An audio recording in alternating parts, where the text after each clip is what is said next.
Bom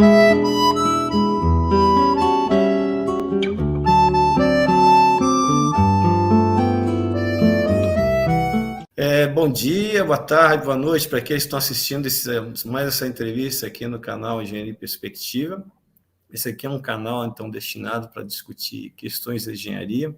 Ele é patrocinado pela empresa NEP Consultoria e tem o apoio do nosso Sindicato de Engenheiros do Estado de São Paulo. Hoje o nosso convidado aqui é o professor Gildo Magalhães. Tá? O Gildo é um engenheiro eletrônico formado pela Escola Politécnica, tá? E que depois de algum tempo ele se tornou professor titular do Departamento de História da Universidade de São Paulo. Então, uma trajetória extremamente interessante que a gente vai ter oportunidade ele vai ter oportunidade de conversar com a gente, tá? Mas o Gildo também, nesse período, né, ele atualmente também é diretor do Centro Interunidade de História da Ciência, tá? E também foi um pesquisador e professor visitante em várias instituições de pesquisa do mundo importantes, como eu citaria aqui o Smithsonian Institute, tá? E no âmbito do IEA, do Institutos Avançados, também ele é líder do grupo de pesquisa Cronos, tá? E uma das coisas importantes, o Centro de História das Ciências se notabilizou por estudos, né, profundos de história, ciência e tecnologia, especialmente do Brasil, né? E durante muito tempo foi dirigido pelo professor Shoso Motoyama, depois sucedido por algumas pessoas, até chegar a pessoa do Gildo, né? E o Gildo fez um trabalho bastante interessante, só para ver o envolvimento dele que ele tem com história e com engenharia, que foi um projeto temático pela FAPESP, que é a história da eletrificação paulista. Tá? Eu, inicialmente, gostaria de agradecer a presença do Gildo, um prazer muito grande, eu conheço o Gildo há bastante tempo, eu conheço bastante bem a competência dele, e exatamente por isso que ele está aqui agora, até para contar essa história dele, né, mas também esse interesse dele em história da ciência e tecnologia, e fundamentalmente aqui a gente elegeu um tema que seria a gente tentar passar, através dessa entrevista, a importância das humanidades na formação do engenheiro. Professor, por favor, fique à vontade. Agradeço imensamente aqui a sua presença aqui. Estou muito feliz aqui em fazer contato contigo novamente. Muito obrigado, Renato. É um prazer enorme estar vendo você, não ao vivo, mas na tela, porque já fazia mesmo tempo que nós não tínhamos nem esta oportunidade. E eu acho que nós podíamos começar, talvez até já, entrando no seu tema da engenharia às humanidades, para o meu caso particular, porque eu entrei na Poli em 67 e naquela época existia apenas disciplinas anuais e obrigatórias, quer dizer, muito diferente do que é a formação hoje na própria Poli. E entre essas matérias obrigatórias, havia algumas que nem todos gostavam, mas eu gostava muito. Por exemplo, no primeiro ano, tivemos um ano de português. E que, na verdade, claro, a gente faz o vestibular, naquele tempo não era FUVEST, a Poli fazia o seu próprio vestibular, mas era também uma grande exigência você ter uma formação boa na língua portuguesa. Mas o objetivo desta disciplina era, ao final de um ano de trabalho, todos serem capazes de fazer um discurso. Então, era uma prova oral que você tinha que passar. Claro, tinha um texto que você submetia ao professor, mas isto achei muito interessante, porque normalmente os alunos de engenharia não estão acostumados a falar em público. Depois tivemos, já no terceiro ano, uma formação espetacular e muito difícil de ser replicada, porque tivemos um ano de filosofia. Quem nos dava essa disciplina era o professor Wilhelm Flusser, que tinha nascido na Tchecoslováquia, mas tinha depois vindo morar no Brasil, aonde ele recebeu o convite para dar essas aulas em todas as turmas da Poli, porque, como disse, era uma disciplina obrigatória, e quem fez esse convite para ele foi ninguém menos do que o professor Milton Vargas. E as aulas com o professor Flusser eram assim iluminantes. Ele era capaz de falar sobre um tema, um filósofo, durante horas, sem se apoiar em notas de aula ou qualquer coisa que o valha.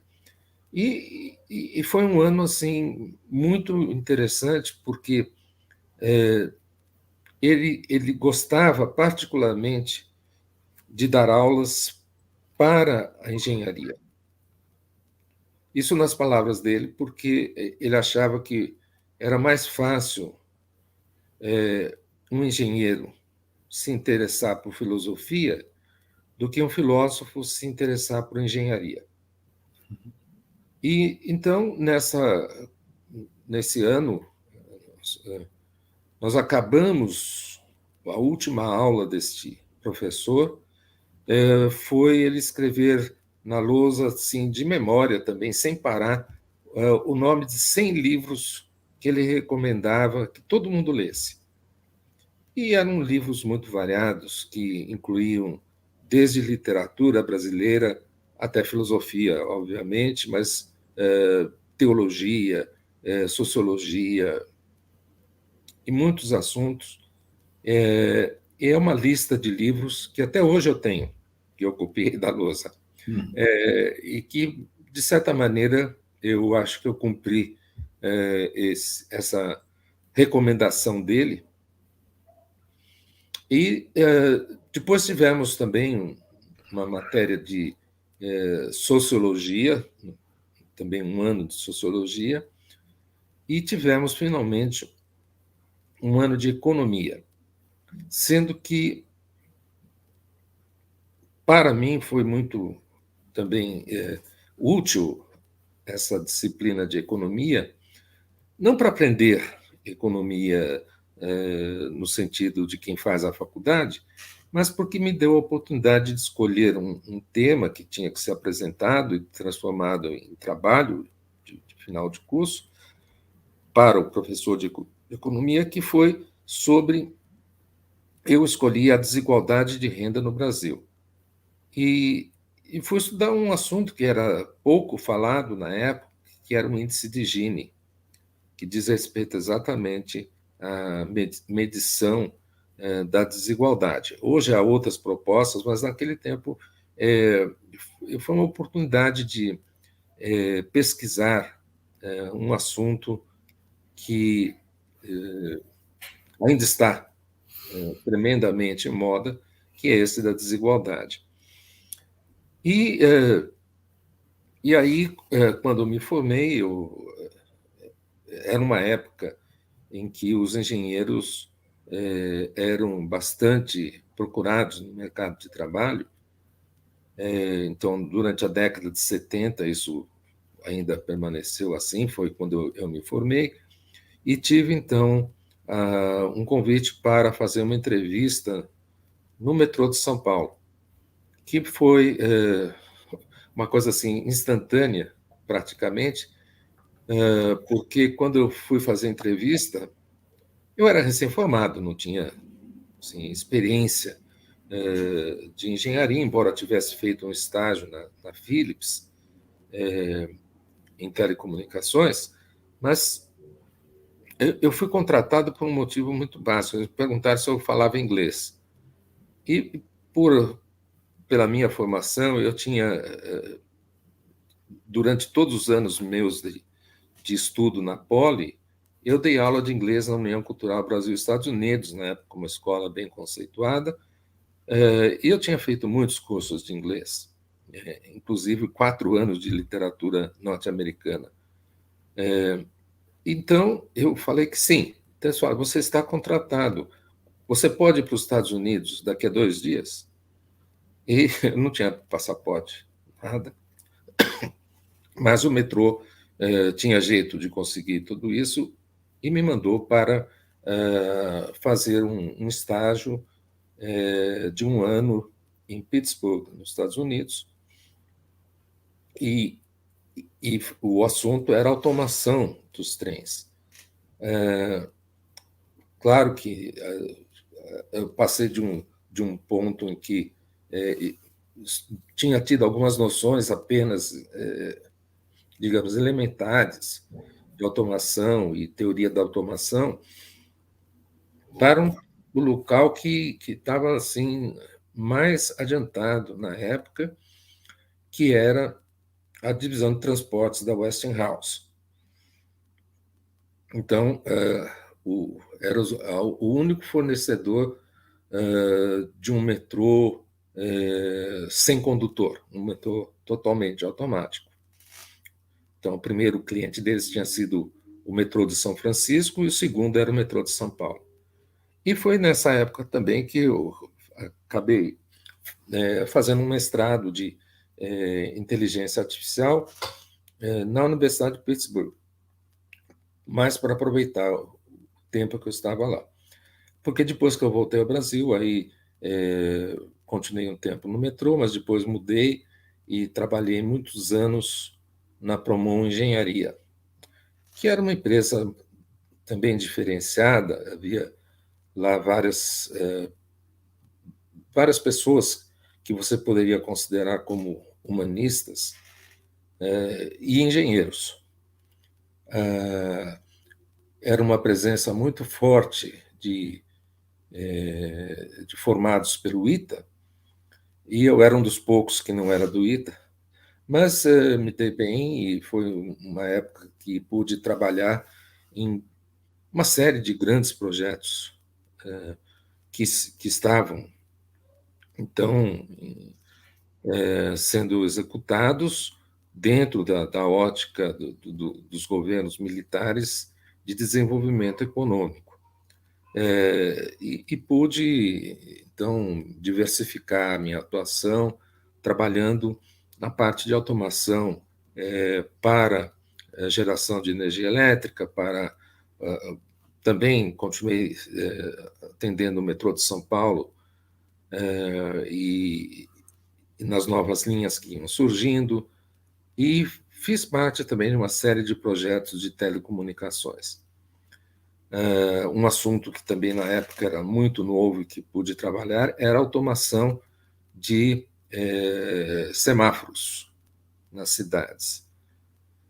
Enfim, foi uma época de formação e muito trabalho.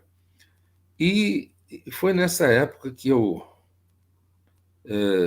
ganhei uma bolsa, e uma bolsa da Fundação Krupp e Alexander von Humboldt, na Alemanha, que era uma bolsa sui generis, porque permitia que a pessoa ou escolhesse fazer um trabalho, um estudo, poderia ser um doutorado em universidade alemã, ou escolhesse trabalhar numa empresa.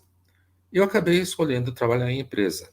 Eu fui para a Siemens, cuja divisão de automação de transporte sobre trilhos era no norte da Alemanha. E, estando lá, eu resolvi escrever um texto de um cunho certamente especulativo, mas também filosófico, pensando sobre por que é que existe ordem e complexidade no universo. E quando eu voltei, eu fui conversar com um ex-professor meu da Poli, que era o Hélio Guerra Vieira. Ele leu o texto, achou interessante, mas falou: olha, você deve conversar com o professor Milton Vargas. Eu eu tinha tido até algumas aulas com o professor Milton Vargas, numa outra matéria que se chamava Introdução à Engenharia, que também, digamos, tinha um certo cunho humanista, mas eu não tinha nenhuma familiaridade com o professor Milton Vargas, mas eu fui procurá-lo, inclusive porque o escritório dele era muito perto do escritório do metrô, e mostrei o texto para ele, ele leu com muita atenção e falou: você tem que participar do Centro de História da Ciência da USP.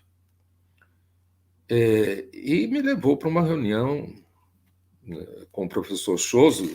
Naquele tempo havia reuniões semanais, e estava se preparando para fazer o que seriam os 2 primeiros livros do Centro de História da Ciência, um coordenado pelo próprio Choso, sobre a história da indústria no Brasil, e outro de História da Tecnologia no Brasil, coordenado pelo Milton Vargas. Em que ano E é isso, Gildo? isto foi em 1991. Eu estava ainda na Promon, mas também consegui conciliar e fazer parte desse grupo, que era interessante porque o Choso tinha, na época, poucos alunos, e a maior parte dos que frequentavam o Centro de História da Ciência eram professores graduados de vários institutos, da biologia, da FAO, da física, da própria Poli, enfim. Eu me encaixei nesse grupo e me propus a escrever 2 capítulos da história da tecnologia, um sobre telecomunicações e outro sobre energia. Gildo, se me permite, é só Sim, um parênteses aí, é que a gente estava conversando em off aí, a sua experiência, você trabalha um pouco em inteligência artificial, né, que é um tema tão debatido. Você poderia só fazer um breve relato aí dessa sua experiência? Em que época que foi também, que bastante tempo também, né? não foi apenas naquele ano que eu fiquei nos Estados Unidos, não cheguei depois a trabalhar nisto, inclusive porque eu me convenci de algo que mais tarde eu elaboraria no doutorado, que a inteligência artificial tudo menos inteligência no sentido humano. E foi por estar convencido disso que eu até resolvi que não queria trabalhar com isso. Isso é uma discussão também que Sim. ainda existe, é bastante controverso até o que estou falando, mas eu acho que cada vez mais, hoje, por exemplo, li no jornal que você não poderia usar o, esse chat GPT para fazer psicanálise, por exemplo.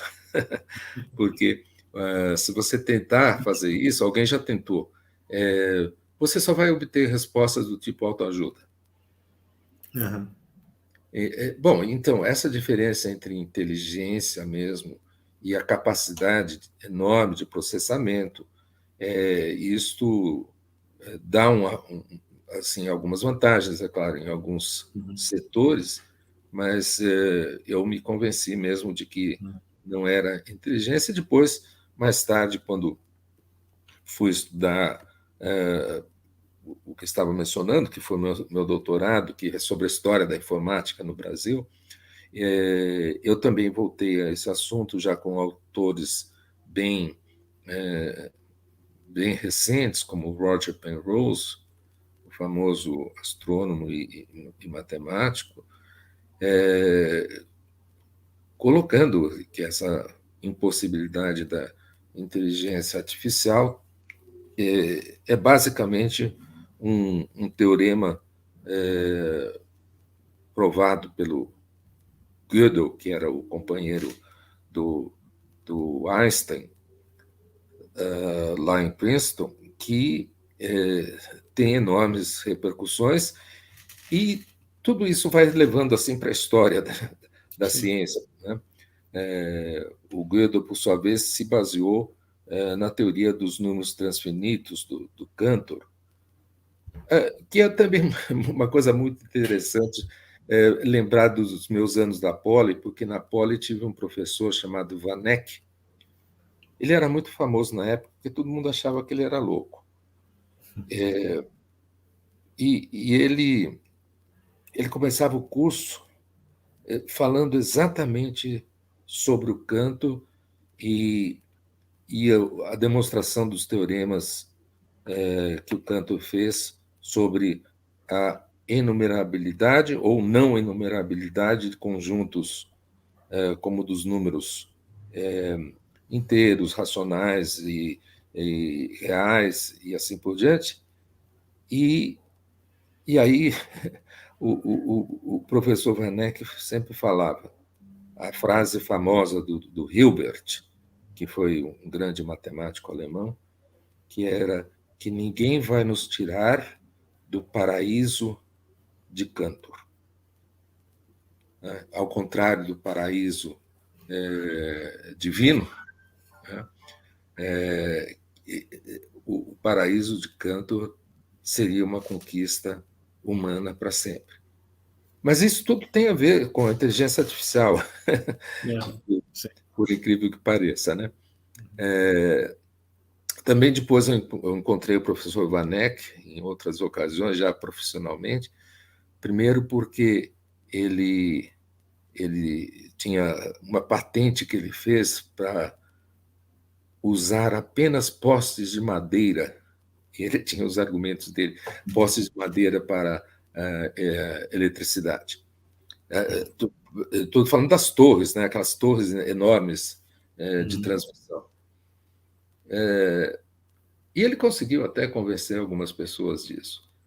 E ele era professor na Poli, também, ele para nós dava eletrotécnica, mas ele era também o catedrático de tração elétrica. Então, ele foi consultor também do metrô de São Paulo. Enfim, essas coisas assim, a gente vai lembrando agora de. Parece que vão até se juntando, né? Bem, então, eu com essa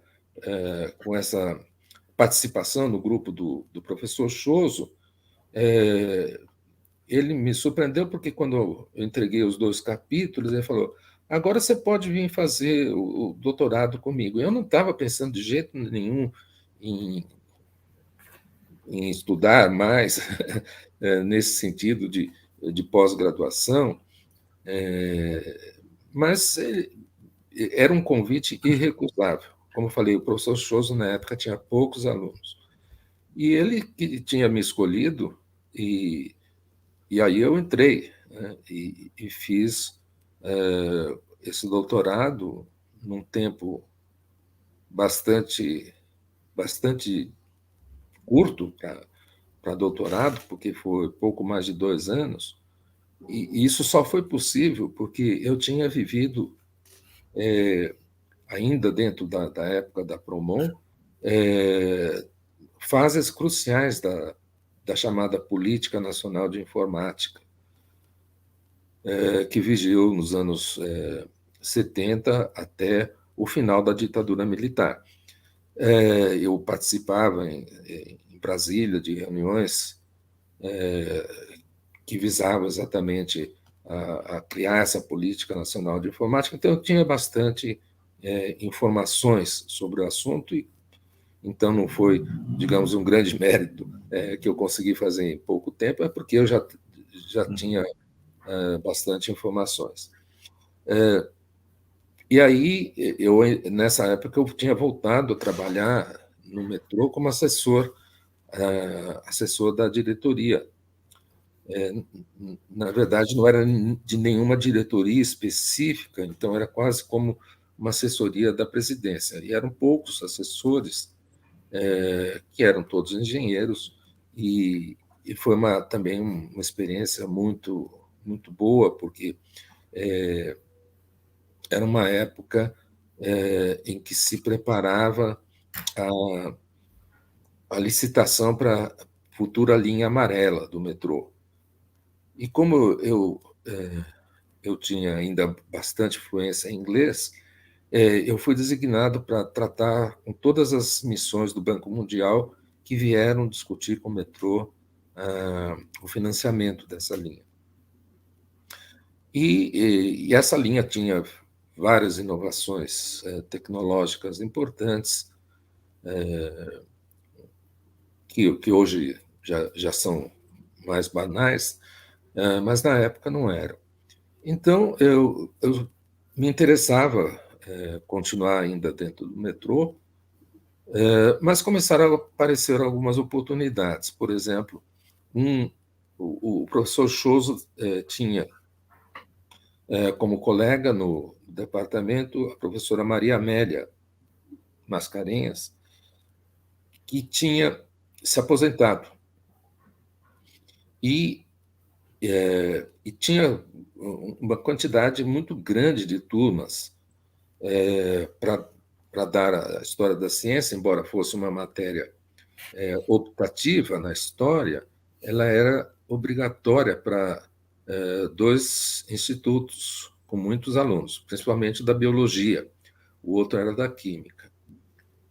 Então, houve um concurso para professor temporário. Isso, como não era dedicação exclusiva, eu pude fazer esse concurso mesmo estando no metrô. E eu passei nesse concurso. E depois o concurso passou o prazo dele e teve um novo concurso temporário. Eu prestei outra vez e fui aprovado. E então eu comecei a dar aulas, mesmo sem estar, digamos, no quadro de professores do departamento de História. Uhum. Até que houve, em 2001, o concurso para professor efetivo, professor doutor, no departamento de História. Então, nesse momento, eu prestei o concurso e também passei, e resolvi, então, mudar de carreira. Aí saí do metrô e desde então, há 22 anos, sou professor efetivo, tendo feito os outros concursos para livre docente e titular. Mas, de toda maneira, não tendo mesmo trabalhado mais como engenheiro, ainda mantive um pequeno pé, digamos, na profissão, porque uma das atividades que eu desenvolvi no metrô de São Paulo, assim que eu voltei para trabalhar, e isso foi em 93, que eu voltei para o metrô, dizia respeito a um assunto que o metrô estava sendo condenado em última instância e não podia mais recorrer, que era garantir o acesso às pessoas portadoras de deficiência. Então, eu peguei esse assunto e acabei me tornando o coordenador da norma de acessibilidade da BNT. Isso teve muitos desdobramentos, porque essa norma foi uma norma bastante difícil de sair.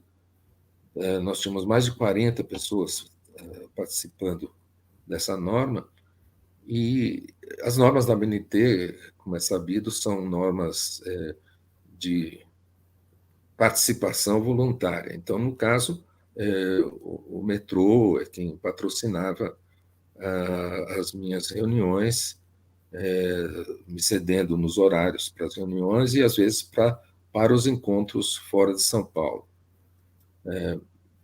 Nós tivemos, por exemplo, um encontro no Uruguai, bastante frutífero. Tudo isso ainda fiz enquanto eu trabalhava no metrô. Mas depois que eu saí do metrô, aí a coisa já tinha crescido a tal ponto que foi criado um Comitê Brasileiro de Acessibilidade por minha iniciativa. E fiquei como coordenador desse comitê até agora. Este ano que eu pedi para sair, porque nós fomos fazendo outras normas, como, por exemplo, norma de acessibilidade em metrôs, norma de acessibilidade em caixa automático de banco. E nesse ínterim, aí eu já estava só na USP, fui convidado para participar de uma norma que seria o equivalente a essas da BNT, só que da ISO, uma norma internacional de acessibilidade. E isto me levou aí, com o patrocínio agora da própria BNT, para poder participar internacionalmente. Naquele tempo não havia ainda essas facilidades de reunião remota, então eu me desloquei muito, né, para muitos lugares, porque, como era uma norma internacional, acabei fazendo reuniões e depois fui, além disso, escolhido como o coordenador desse grupo. Então, eu acabei indo muitas vezes para a Europa, fui também para Oriente Médio, Japão, enfim.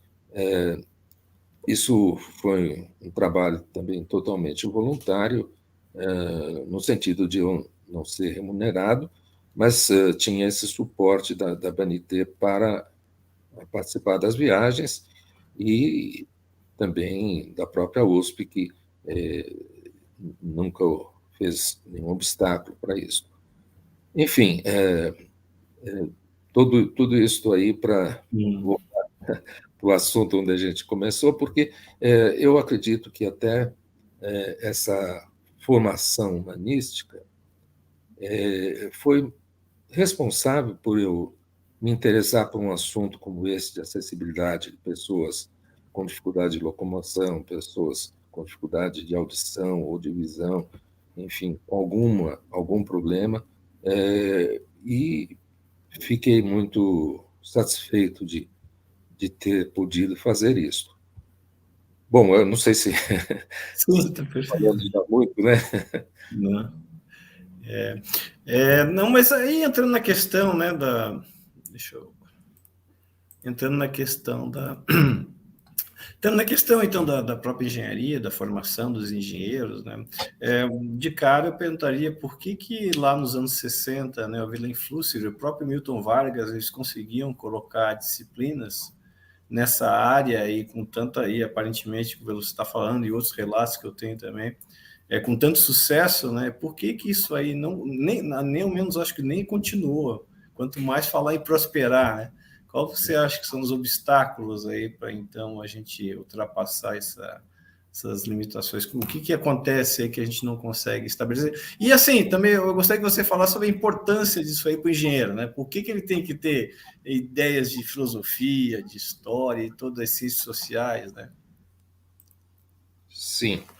Bom, primeira parte da sua pergunta, eu diria que foi mesmo circunstancial que houvesse uma pessoa com, digamos, a fama do professor Milton Vargas, porque ele era colaborador assíduo da Folha de São Paulo, ele tinha também trânsito junto ao Estado de São Paulo, do jornal, enfim, era uma pessoa muito respeitada, exatamente porque ele tinha essa dupla possibilidade, além de ser um engenheiro renomado, um dos donos da Temag Engenharia, ele tinha escrito muito sobre poesia, sobre filosofia, então ele conhecia as pessoas de outras áreas.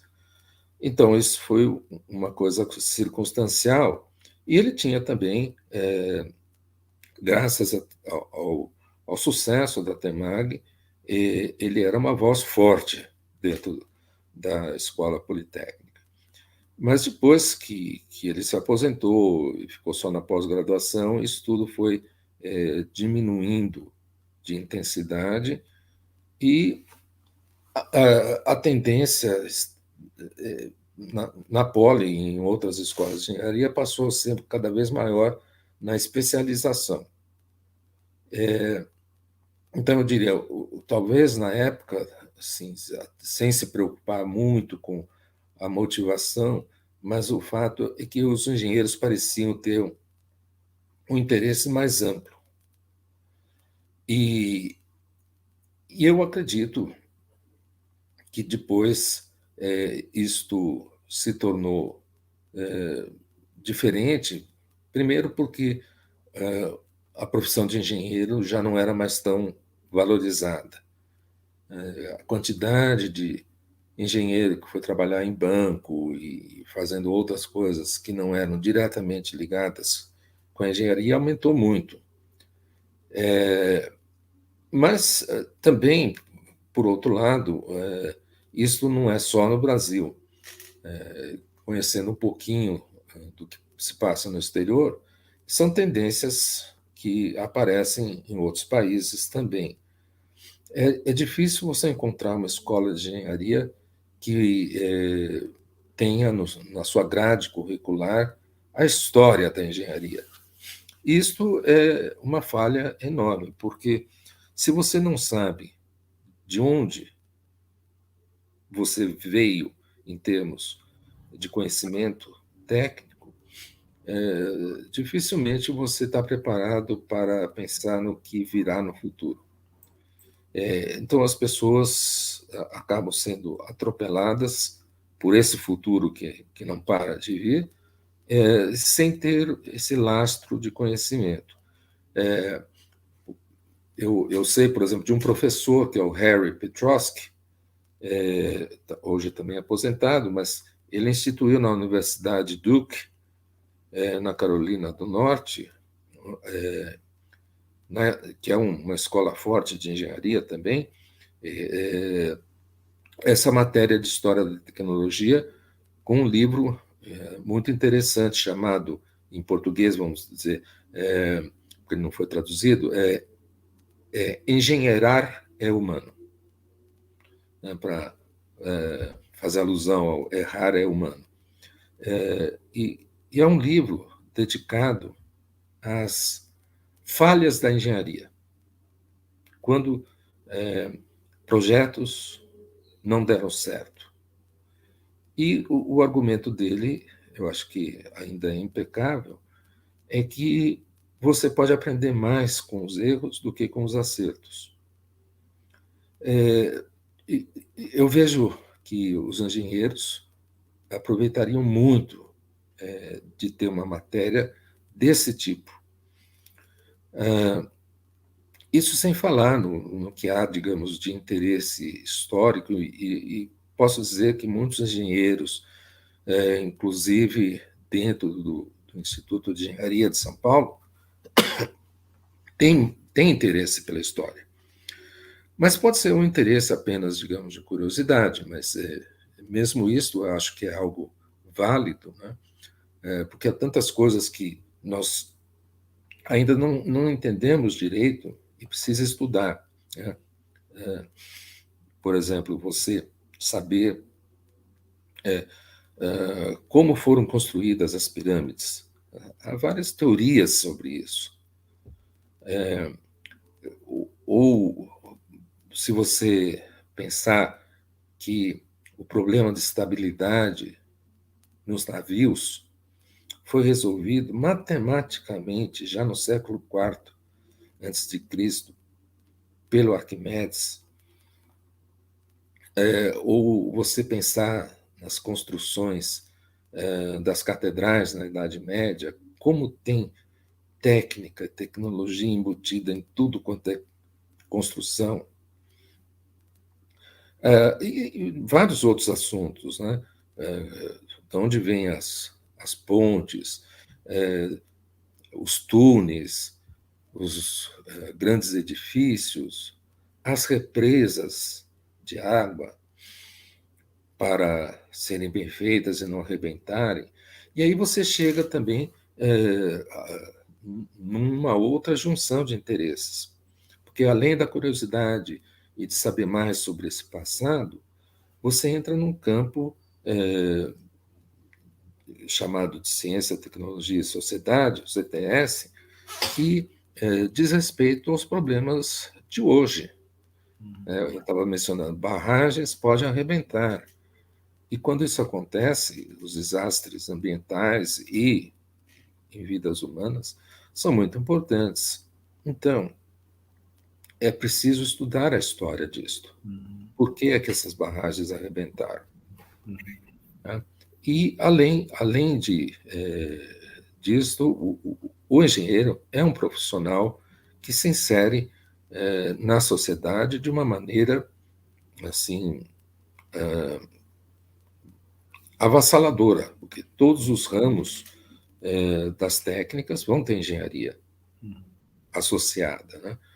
Então, você pode pensar na engenharia química, que é uma engenharia de processos, na engenharia de produção, na engenharia elétrica, em qualquer ramo, né? Existe a necessidade que eu mencionei de você conhecer a história e se inserir no momento atual.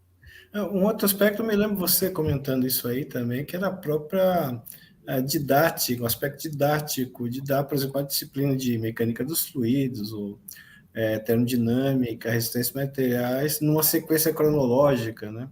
De maneira a pegar os conhecimentos conforme eles foram acontecendo e conforme, evidentemente, essas pessoas que sintetizavam esses conhecimentos iam alcançando os progressos, né? Eu me lembro disso aí, que também seria uma abordagem extremamente interessante, muito diferente do alinhamento, né, do conhecimento hoje, de acordo com um certo ordenamento lá do professor, talvez, ou dentro de uma tradição que já é a mecânica dos fluidos, a termodinâmica, né? E isso me parecia uma coisa assim bastante interessante, e que seria, me parece, uma revolução aí no ensino da engenharia também, usando exatamente esses conhecimentos de história. Aí, de fato, teria que ter um suporte disso aí.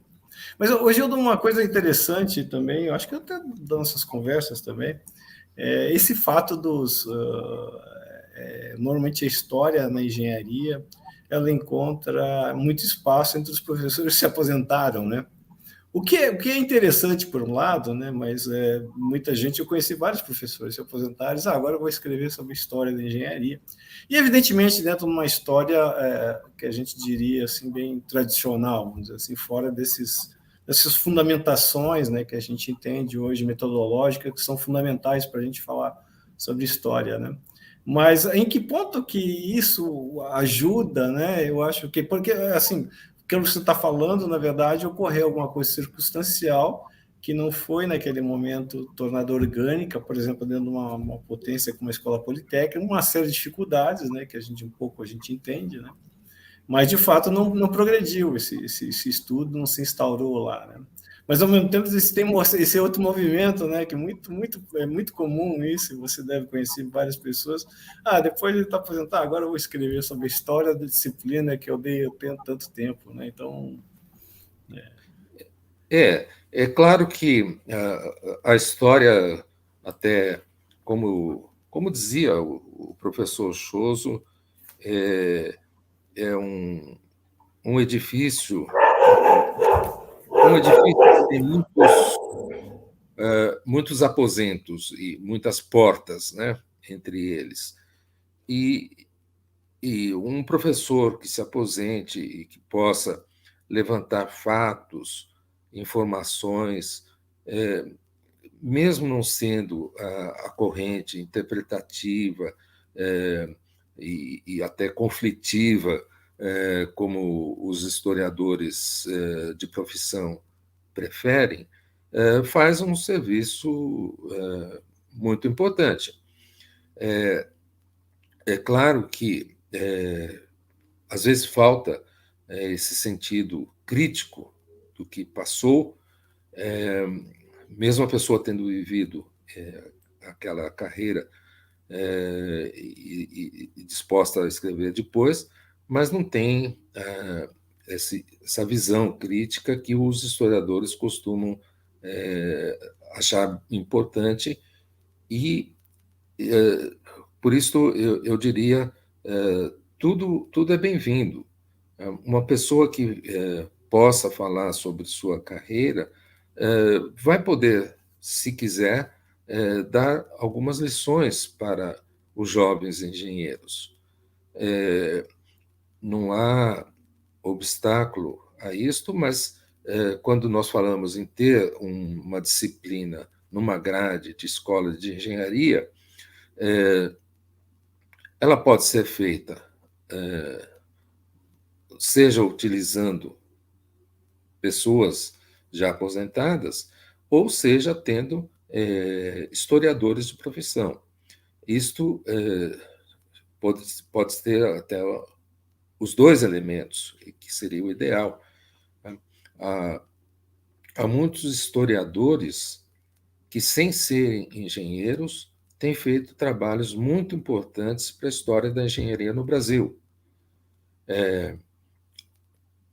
E os exemplos, né, já se escreveu bastante sobre a história da engenharia no Rio de Janeiro, sobre a Escola de Engenharia de Ouro Preto, enfim, várias outras escolas foram objeto de trabalho desses historiadores. E é interessante porque eu percebo que um historiador, mesmo quando ele não domina um assunto técnico, ele tenta estudar também. Quer dizer, é uma via de mão dupla. O engenheiro que quer falar alguma coisa de história também precisa estudar agora esses clássicos interpretativos da história e estar mais atualizado. E o historiador consegue, com boa medida, dar conta dessa parte técnica, não detalhada, evidentemente, mas ter uma ideia geral. E há trabalhos muito bons nesse sentido. Então, eu acho que as nossas escolas estão perdendo tempo de não pensarem nesse assunto seriamente, porque cada vez mais a gente vê relatos de empresas que chegam à conclusão de que eles precisam de um profissional que não seja bitolado, que não seja tão específico de um assunto, mas possa ter uma visão mais ampla. E essa visão ampla pode ser proporcionada por uma grade mais, por um lado mais flexível, mas que obrigue também a inclusão de humanidades. Eu acho que isso é perfeitamente possível.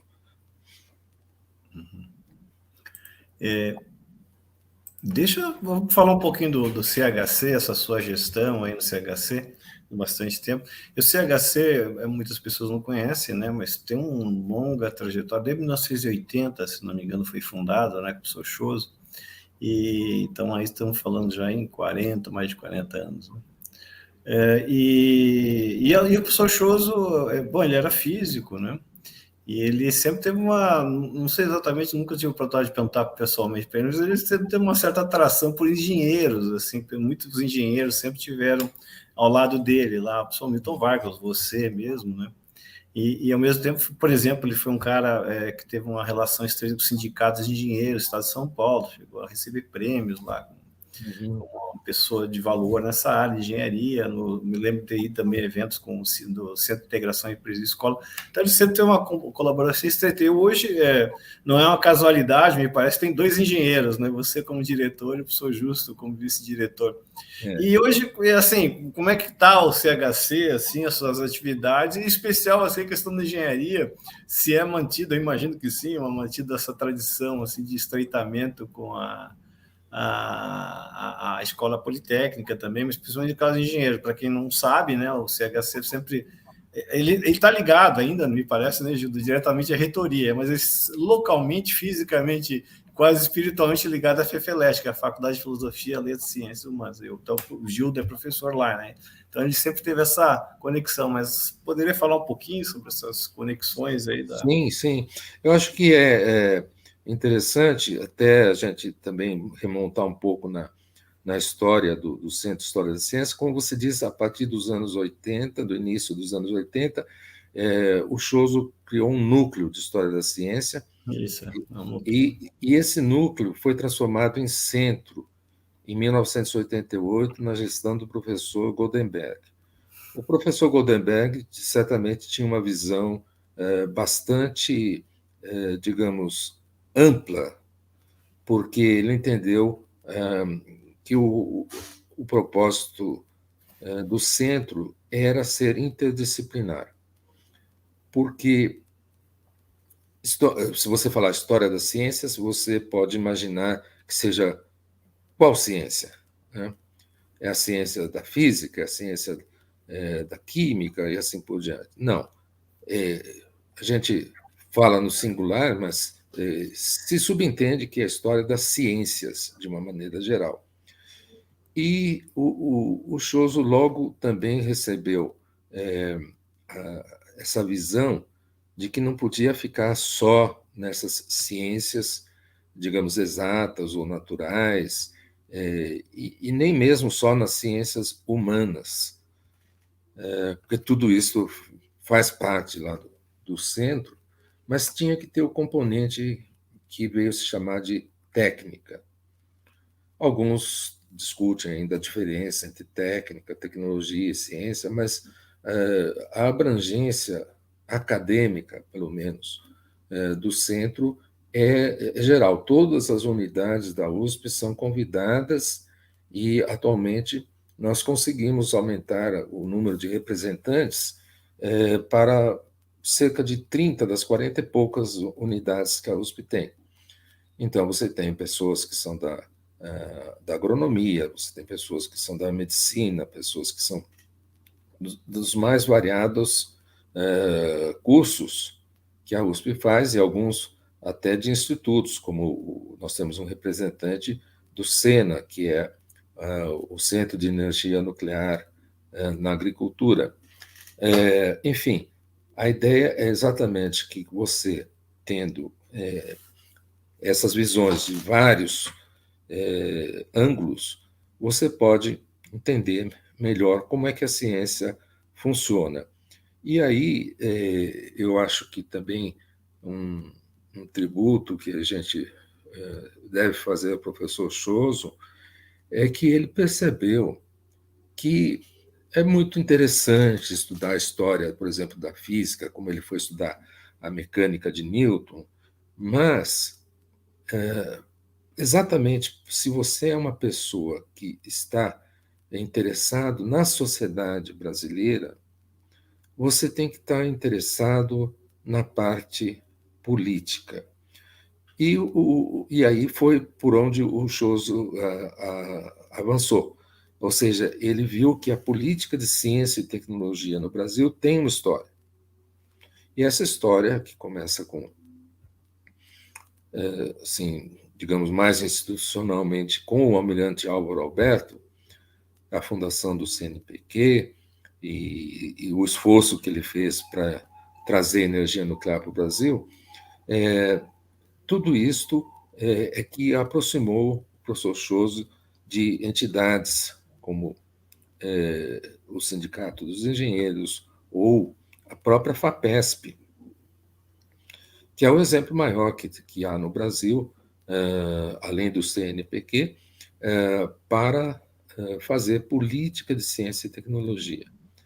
Então, essa é uma tônica que a gente tem tentado manter lá no centro, e pudemos também, depois, com o apoio do Instituto de Estudos Avançados da USP, que é um instituto já também multidisciplinar, entrar dentro de uma comunidade maior. Então, fazemos algumas atividades, pelo menos uma vez por mês, em que trazemos alguém de alguma dessas áreas, quaisquer, que fazem parte das ciências e da tecnologia, para fazer uma palestra. Isso é gravado no YouTube e depois fica disponível. Também pudemos aumentar o número de publicações do CHC, não tanto em livros, porque os livros institucionais já foram mais ou menos, digamos, feitos na época do professor Choso, mas pudemos agora temos 3 revistas dedicadas à história da ciência. Temos a Cronos, que é mais especificamente de história da ciência e da técnica. Temos a Inteligre, que é uma revista de história das ideias em geral, mas também muito aberta para a história das ideias científicas.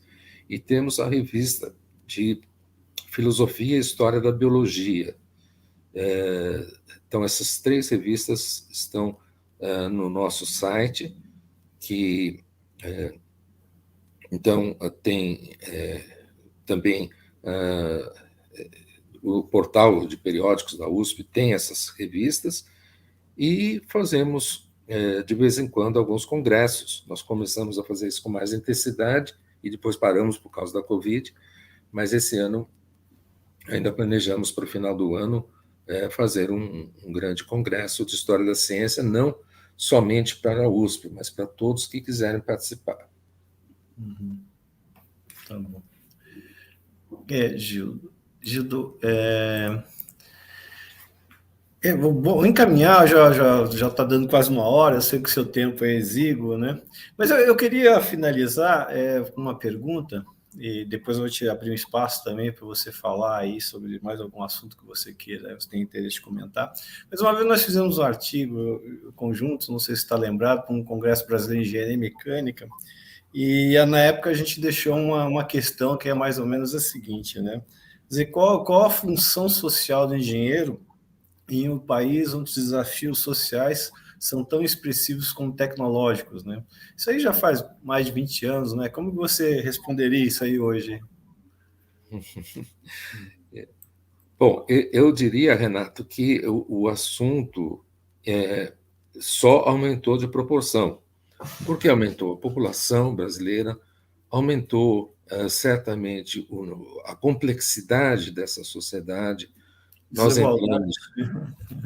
Nós entramos numa era de muitos desafios sociais, políticos e econômicos. E eu acho que se você se forma como engenheiro, você fica mais ou menos com o espírito voltado para o desenvolvimento, e o desenvolvimento, ou a palavra que às vezes é considerada inadequada, que é o progresso, que tem várias dimensões, né? Uma dimensão, certamente, é essa dimensão técnica, onde o engenheiro está.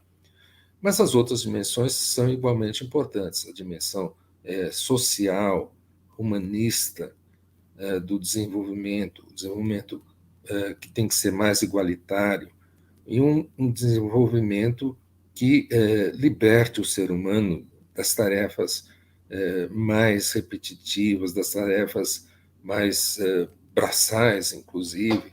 Então, tudo isso eu acho que ainda se tornou em desafio, porque o país economicamente regrediu, né?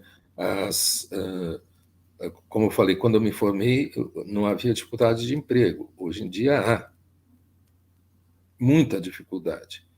E o engenheiro acaba, às vezes, trabalhando em coisas que não têm nada a ver com a engenharia, só por uma questão de sobrevivência. Mas o desafio está aí. Nós temos ainda muito o que fazer. Gildo, por favor, você deixa alguns minutos aí, se você tiver, evidentemente, deixando vários assuntos para trás, aí, a pauta extensa. Quero ter a oportunidade de conversar contigo outras vezes também, mas deixaria uns minutos aí para você dar uma uma mensagem, alguma coisa que você gostaria de comentar. Fique à vontade aí. Bom, eu vou só retomar um pouquinho dentro disso que tinha falado por último, para lembrar que nós temos, hoje em dia, um sistema de ensino público de nível universitário muito, muito bom, né? Principalmente se você olhar as universidades como as estaduais do estado de São Paulo e muitas federais espalhadas pelo Brasil. Você tem modelos de sucesso de empresas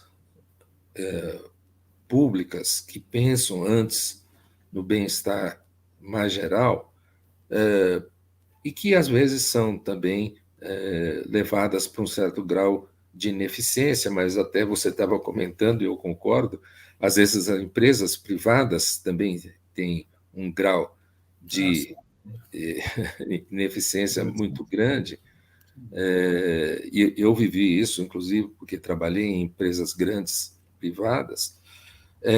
Enfim, tudo isto mostra que nós não podemos deixar todas essas conquistas que são públicas caírem em interesses mais escusos ou interesses, vamos dizer, apenas pecuniários e deixar de lado a parte que eu diria que é a do ideal.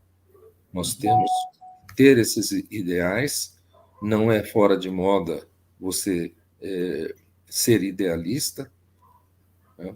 É claro que nós não estamos nos referindo a pessoas que vivem nas nuvens, né? Mas pessoas que pensam em que o conhecimento é algo que tem que ser difundido e aumentado. Então, basicamente, era isso a minha última mensagem. Ótimo.